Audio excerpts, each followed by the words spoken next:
Kathrin, I really looked forward to this episode. We met someone, I think, early last year at events. Then you were also part of my executive dinners. I always really, really enjoyed the conversations. And now we are here today talking about how to master funnel analysis and how to use it as a recruiter and what you can expect from it. Maybe we start first with a short introduction about yourself before diving into the topic. Wonderful. Yeah, super excited. And thank you, Thomas, for having me. Hello, I'm Kathrin. I'm a global head of talent, and I spent the last 16 years as talent expert in high growth tech environments, both scale up and big tech. I'm a global citizen. I lived in 5 different countries across Europe and Asia in the last 15 years. So learned from a real big spectrum of cultures, operating models, and ecosystems. And what really fascinates me about recruitment and talent acquisition is that TA as a profession is a really complex combination of sales, people work, and marketing. And the business impact talent has on organizations is huge if we get it right. Definitely. And I think you also have an interesting background in terms of experience. So where did you get your talent acquisition experience from? Yeah, I've worked in a variety of organizations, big tech companies. I've worked for Apple, Google, Microsoft in both the EMEA and Asia region. So London, Paris, Singapore, and now Germany. And I've also gained TA experience in a B2B SaaS scale-up. Yes. Would you say that in all environments, funnels were looked at in the same way? Did you use data to influence or to create storylines to make decisions? Or was it more visible and used in a certain environment? I'd say funnel analytics, data literacy are a cornerstone of every high-performing TA function. So although I'd say the philosophy is the same, then at the end of the day, the tools and the metrics that matter are different based on the unique context of the organization, the growth stage, and also the maturity levels of the talent acquisition function. But overall, I believe, data literacy and funnel optimization is really, really important to drive a continuous cycle of improvement as well. And so why are we not just taking a funnel? Because we prepared some mock data, and maybe afterwards I can even pull up some real data that we just first look at an overall funnel, what we can look at, how we can interpret it, and then just talking through it. Yeah, let's do it. Let's get practical with some funnel optimization, dissect the funnel. Should I share the screen? Go for it. Go for it. Cool. So you prepared this funnel, and we prepared for this discussing through it. And what we have here is just a snapshot of 6 months of hiring data where the result in account executive hiring. And this is data that is going towards, let's say, Germany in 2024 H2. What do we see here, Kathrin? Yeah. So first and foremost, this really is mock data, which we prepared for our conversation today. So in blue color, we see the classic funnel that shows us both the volume throughput and the pass-through rates for this specific scenario. And it's also important to mention here, this is a rather high volume operation for a specific job family of a sales organization. And we're looking at the external hires. And maybe taking one step back before we really dive into the different funnel stages. I personally have learned throughout my experience as a TA leader why data really always wins, and why this leveraging the funnel really is super essential to build credibility. Because firstly, the funnel allows you to be super predictable.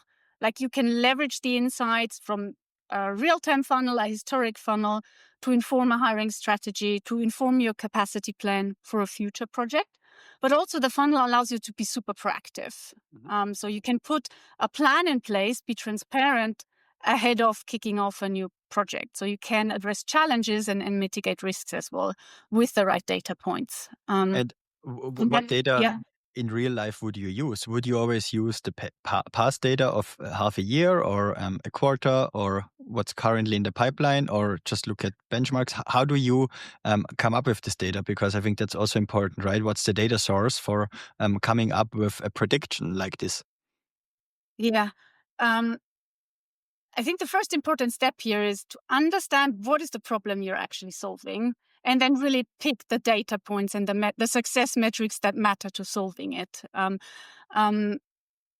personally, also, I'm a believer that optimizing your funnel is both an art and a science. The science, I think, is fairly straightforward, right? We're using the funnel, scientific methods based on data and analytics. We reverse engineer our funnel to identify bottlenecks or to solve our problem.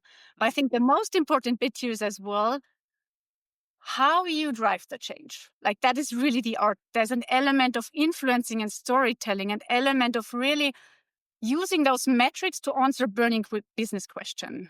So before I go back to answering your question, Thomas, I think data alone or funnel data alone, the most sophisticated widgets, dashboards, whatever, they don't transform how your business makes decisions. It's like the signal and context you bring to the table and the way you tell the story that helps answer like the burning questions of the business. Mm-hmm.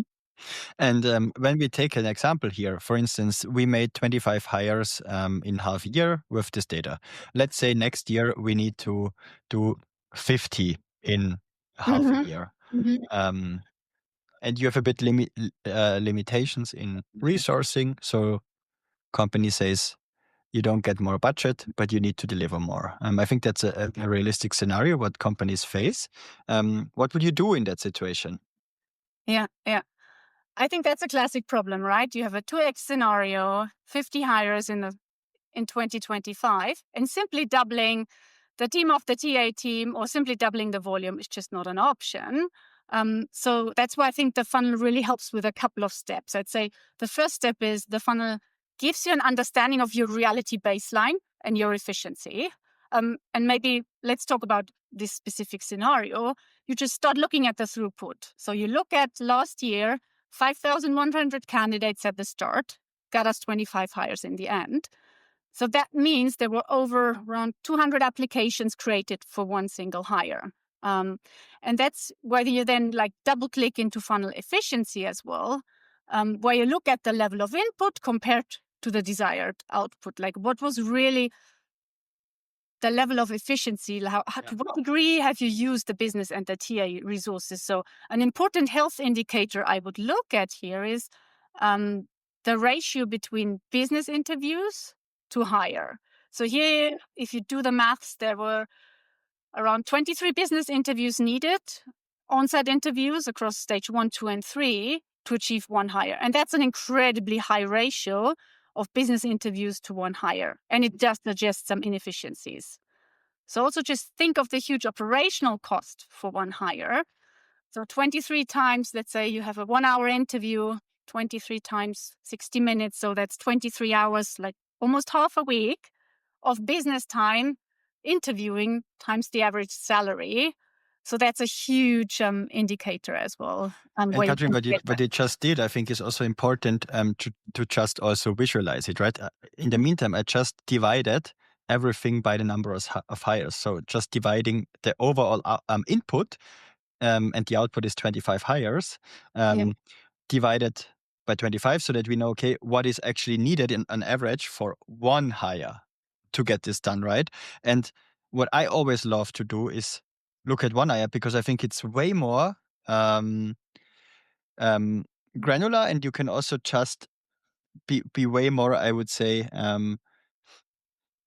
specific about what is needed then on an weekly basis. Is it realistic? Yes or no? And then you can just say, okay, if our target is 5 hires in a month, for instance, because some companies really want that, right? Then we would just multiply this by 5, let's say.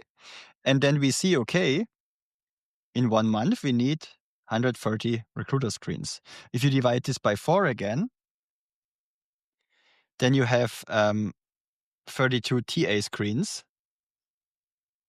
in a week, you would need to source around 255 candidates, let's say, in a week, because the time to source in, let's say, London would be maybe 0 to 2 weeks for the right AE entering the funnel that ultimately gets the offer. But if we are now talking about Germany, you can 3x this. So the time to introduce the right AE into the funnel is usually between 2 and 6 weeks that ultimately gets the offer, because Germany is just there a bit more complicated. And there are factors, of course, where you can reduce this as well, like market knowledge.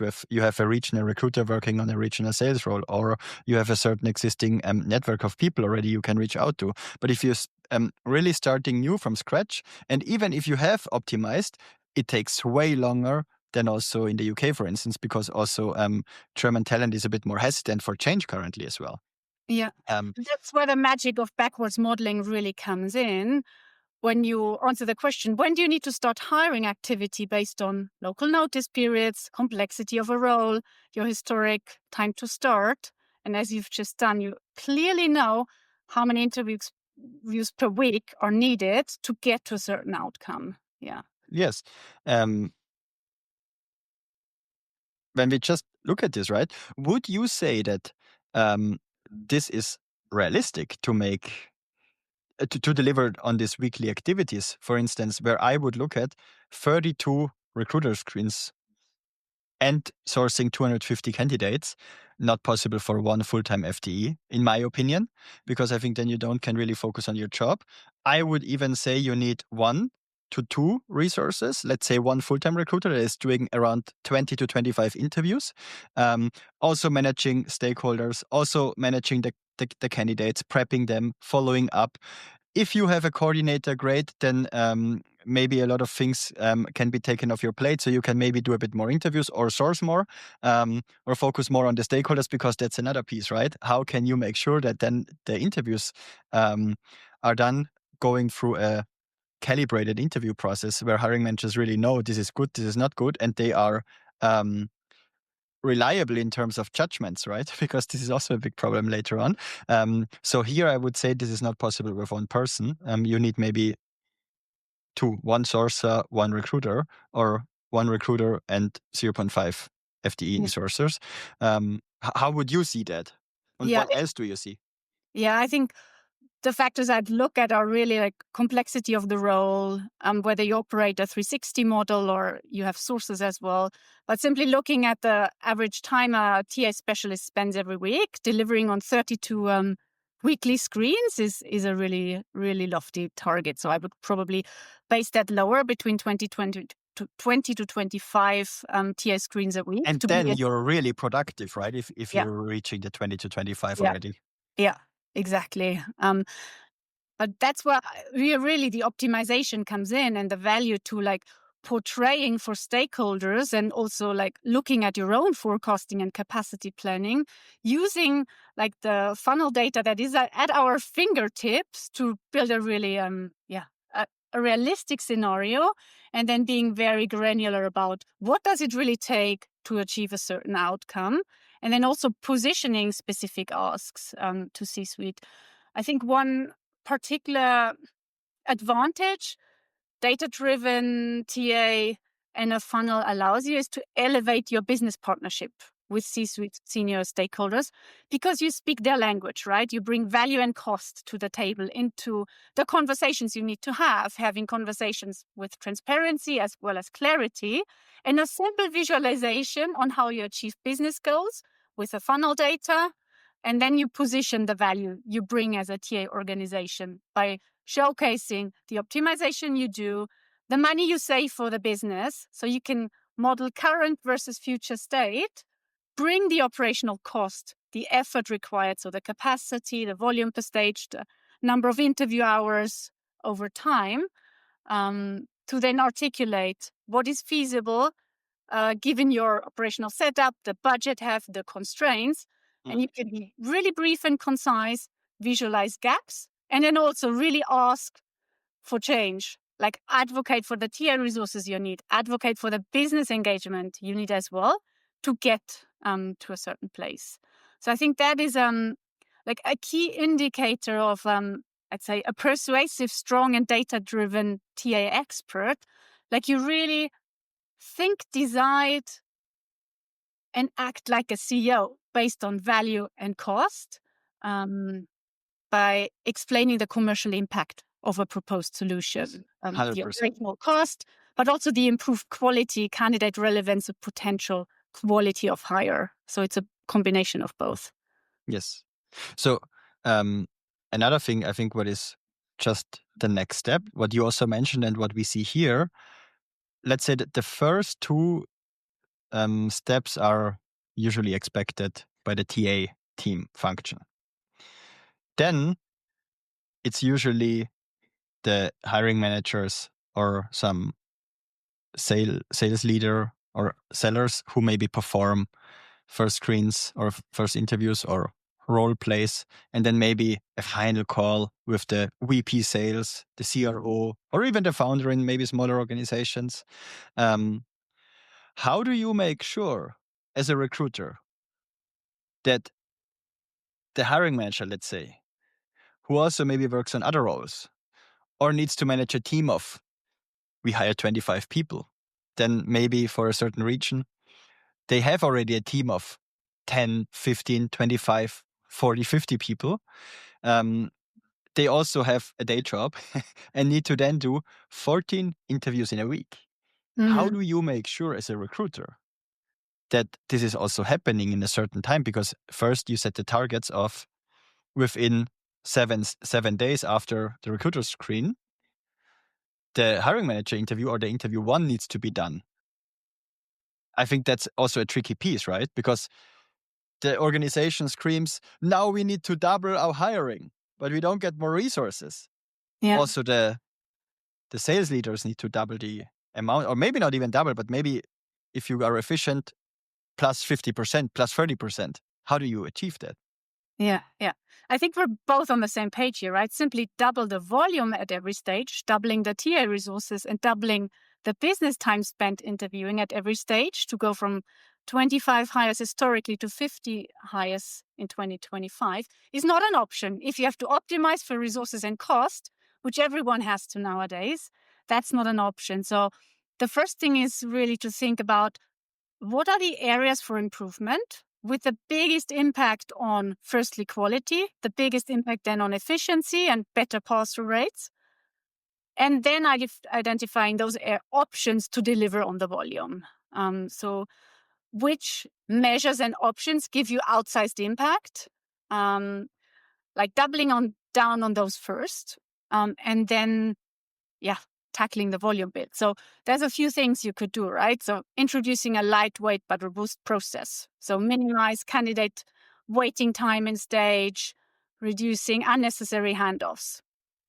Would you also reduce, for instance, the steps and maybe make it a bit more calibrated, or maybe one interview longer, but then you don't need 2 30-minute interviews, for instance? Yeah. As an example. So minimizing friction whilst upholding a rigorous assessment process. And I think that is also where the art of funnel optimization comes in, to being able to understand what gives you outsized impact and oppose your core interviewing philosophy and keeps a very rigorous and high quality and highly predictive assessment methodology. Mm-hmm. But you also mentioned more steps. What you can. What else? And diagnosis is probably the most important bit, right? So looking again at this historic funnel, what are the lessons learned? What can be improved across the entire cycle to yield improvements, like improvements in the conversion rates, in the pass-through rates? So if we just go back to our scenario here and looking at the historic funnel, we see, like at interview 3 stage, for example, a pass-through rate of 23%. So I think what that means, if that is an executive interview, I'm just doing the mental math as we speak. Just 4 do not pass, 1 pass, right? Out of 5. Correct. So it took us a total of 117 final interviews with a VP sales to yield 25 candidates. So There was probably more than 7 candidates presented What? to the VP of sales Yeah, more, for one single hire. Yeah. Yeah. So that alone is a huge inefficiency and wastage. So driving up this is the also level what I of see. alignment. Yeah, No, go this is ahead. also what I see. The lower the conversion rate at the back, the more expensive hiring gets. So you Yeah. better have a low pass-through rate here in the beginning, but above 66%. So if 2/3 pass the hiring manager screen, I think that's, and then also continue to pass. That's I think a very good alignment in terms of early stage evaluation. And here it can just be, it should be below 50% in my opinion, or you're very, very, very good in sourcing and everything is low, and you then still have your amount of hires with the right time, right, and low volume. So I think that's of course ideal, because then you don't need a lot of resources. But a lot of things need to be true in order to achieve that. But I would always prefer at the top a lot of work, and then maybe not so much outcomes in terms of numbers, but then the outcome from a conversion perspective stays high. Yeah. Yeah. But I think the importance to it here is really investing in creating alignment and clear expectations from the start. So 100%. very accurate filtering and healthy conversions rates from the start to end. You need to get real clarity what good looks like at the intake stage. I think that is super critical. Like what you need to do is like job analysis, clear definition of attributes, proficiency level, scoring rubrics, like really doing the discovery work on target personas, market intel, even conducting sourcing and calibration ahead of the intake. And then making sure there's a real mutual understanding among every panel member on the respective focus area, attributes, skills, proficiency levels, scoring rubrics, so that you have a quantifiable and mutual understanding what we're looking for and what good looks like. And I think the funnel we're seeing here as well in blue could potentially reveal inefficiencies and misalignment. If you double click, for example, into the interview stages 1, 2, and 3, and looking at the 68% conversion rate at interview 1, which looks very healthy at first sight, but actually it could reveal a lack of alignment that then compounds over time and leads to a knockout and a very poor posture rate at the third stage. Yes, so exactly. Having lower pass-through rates at the bottom, beside the offer accepted, is way, I would say, a high pass-through rate. A high pass-through rate towards the lower end of the funnel is way more impactful than having a high pass-through rate at the beginning of the funnel, right? If the pass-through rate overall is always high and you make the hires and the hires perform, all fine, all good. But if there is a low pass-through rate somewhere at the bottom, that's usually something what you should maybe optimize in the beginning, and you through calibration, alignment, and everything. So there are a lot of frameworks in recruitment what you can do, but it just takes time, right? And then maybe you have, if you grow your sales headcount by a double amount, you maybe also have fluctuation, organizational changes in the sales organization. So you always get new interviewers, and then they need to train to have a new style. They're hired from a new organization, from a different or into a different phase of the company, from a different stage from another company. They have their own playbook, their own biases, everything customized, bringing it to the table. So change and ambiguity is really fighting the quality of hiring, in my opinion, because you always need to anticipate new changes. And in order to do that, you also need time to get some experience with the new hiring team members, with all the changes, and then review the impact of the changes, and then iterate on it again. So it's a never-ending process, right? Yeah, it is. But I guess that's why talent acquisition is both a science as well as an art, right? The science is the analytical approach we bring to the table, But the art is then to use strong signal and the metrics that matter to influence and create alignment. Kathrin, a side note, when I'm talking to you, I always really like talking about talent acquisition and feel like it's a real profession. Sometimes when I'm just sitting somewhere listening to people that maybe make their first hires or do some hiring, then you have the feeling, oh, everybody can do hiring, right? And everybody knows it better than you. But I think if you are and I think everybody has an opinion on hiring because a lot of people need to hire. All the managers that staff their teams, they need to hire, right? Independent if they're 30 years experience or just first-time managers or hiring managers. And there are characters that have strong opinions and not so strong opinions, right? So I think this is why it's even more important as a talent acquisition professional to know how you can showcase the work you're doing, the profession you're doing, and the impact of it, right? What's in for them if you do your job great, if they collaborate with you well, and that's the real profession, in my opinion. Yeah. And I believe talent acquisition overall has a huge opportunity to lean even more into the financial impact and the business impact of what we do. So let's say we leverage our funnel to outline exactly what we need to achieve 50 hires in the coming year. We need to explain the commercial impact of our proposed solutions. And that is really using data to articulate the value we bring. So avoiding empty chair time, right? And the respective costs. That is actually money we're making for the business, like being really intentional about the language we're using. We're not just saving costs, we're making money for the business. We're saving business hours and operational cost through an optimized hiring process.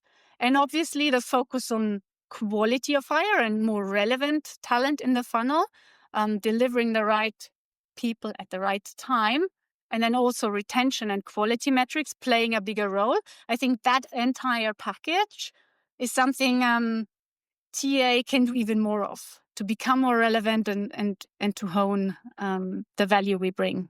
Yeah. Yes. How did you learn all of this? That is a tough question. I don't think there is a school for talent acquisition. We know there's no such thing as academic background. I probably think it's a mix of having strong role models, being thrown into the deep end, working with data, with messy data, tackling chaos, and then also making lots of mistakes and failing forward, like learning from the mistakes and like sharpening your toolbox by every single failure. So standing up, doing a retrospective, and leveraging the ecosystem around you to get better each day. And what I mean with that is really co-creating with the stakeholders. Like if you make funnel optimization and retrospectives and regular data reviews a habit and not a one-time fix, then you become proactive, then you become predictable because you talk about real-time recruiting data as well as commercial impact of what you do. And then it's not an emotional discussion anymore. So then challenges. You also review it over time, right? And you also can you can also then experience the journey, how the data develops, and what does this in real life mean, instead of doing it one time and not looking at it anymore. Yeah. So, Kathrin, what I can add here, 100% agree what you're saying. I learned this especially on how to pull up the data from finance. I think a lot of HR or talent acquisition professionals, they maybe are not close with finance or think finance, they are the evil who are signing off the budget plan without considering the final metrics. And then you are the one needing to deliver the unrealistic, right? And yes, that's happening. But I think when you are able to understand how finance works in an organization, how budgets work in an organization, then you have, I would say, way more leverage and power as a talent acquisition manager, recruiter, organization, that you know what's coming and that you already prepare for it. So I then sometimes just used making a hiring plan tied to the budget and then just trying to understand, okay, if the budget is signed off, how would then the hiring plan need to look like? And just taking the current assumptions we have and then creating a formula and making sure that everything is just backwards planned even further. And what often is the outcome that budgets are signed off, let's say in December, started in September, October.